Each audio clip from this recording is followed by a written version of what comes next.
All right, so today we are looking at a volume of basic 3D shapes. So it's volume is the topic. We've done perimeter, we did area, now we're doing volume. So it all is linked together. It's all measurement of geometric shapes. So what do I want you to be able to do? I want you to be able to calculate the volume of basic polygons or 3D shapes. That should really be 3D shapes. I'm really not a big fan of using polygons there. There we go. So that is the goal for the day. If you look at the sheet, you have a bunch of formula, and they're going to be available for you in the classroom. You don't have to memorize them. Some of them I want to talk about. Some of them are fairly straightforward, and you should remember from previous years. Okay? So this is what we call, the first one is our prism. So we have length and width. That's enough to give us area. If we put height into the equation, we now have a volume. So the volume would be length times width times height. All right, so there is our first formula that we'll be using. Now, the second shape here going across the page is a tent. It's a triangular prism. All right, to find the area or volume of every shape, if you look at what I just did here, okay, I did length times width, so that's the area of in here. If you want volume, you always take your area and you multiply it by its depth if the shape's uniform. So that being said, backing it up, I'm going to find the area of the triangle. Well, we already know how to do that.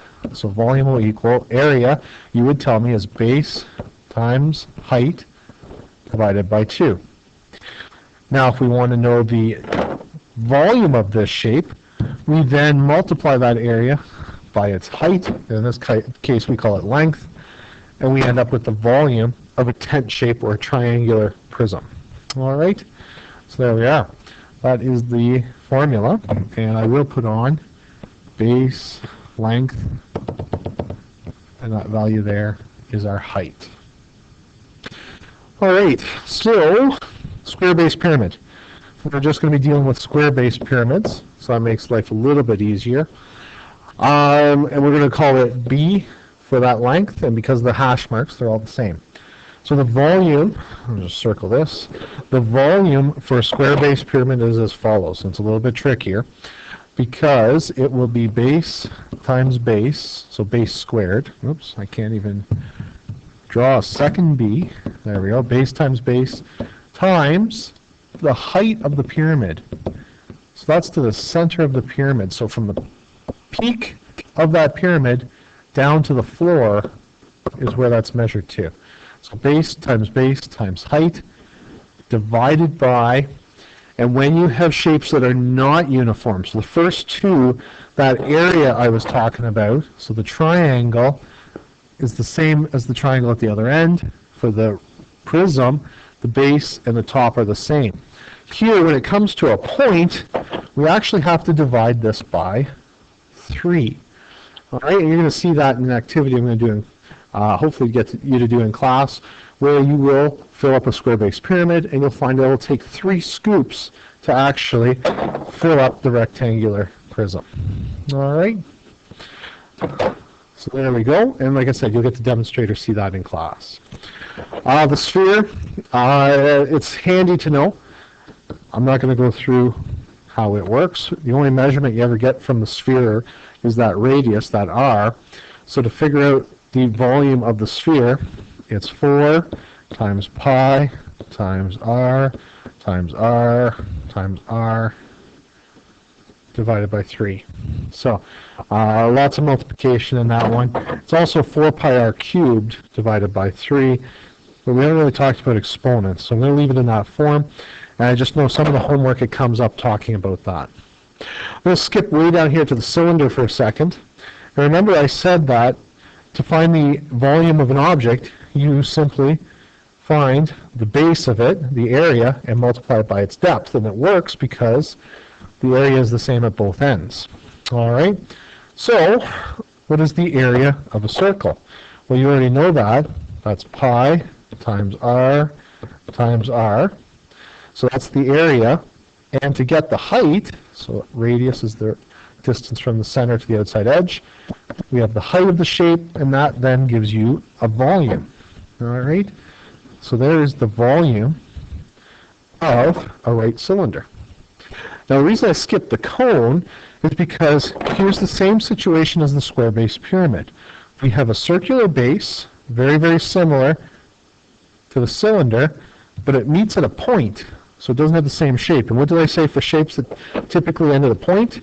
You take the formula of the shape that you would have used, so the formula for a cylinder, pi times r times h, and because it ends at a point, that means we are going to divide it by 3. And it's funny how it works, but again, you'll see in the investigation that I have you do with the different shapes, but it's actually true. All right, so those are your basic 6 formulas. They're going to be on the wall. Pictures will be on the wall to match with, so you'll be all set to go.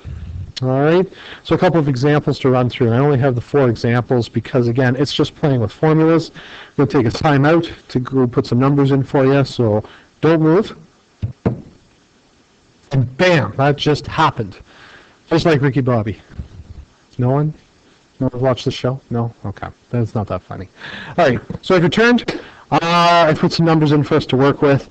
Like I said, the nice thing with geometric shapes, all you have to do is figure out, hey, what shape do I have? And then the formula's right there. All right? Not meant to be any trickery whatsoever here. So let's get the worst one out of the way first. R, and R divided by 3. So 4 times 3.14 times 10 times 10 times 10, all divided by 3. So now you go ahead and do the multiplication and division as necessary here. So 4 times 3.14 times 10 times 10 times 10 divided by 3.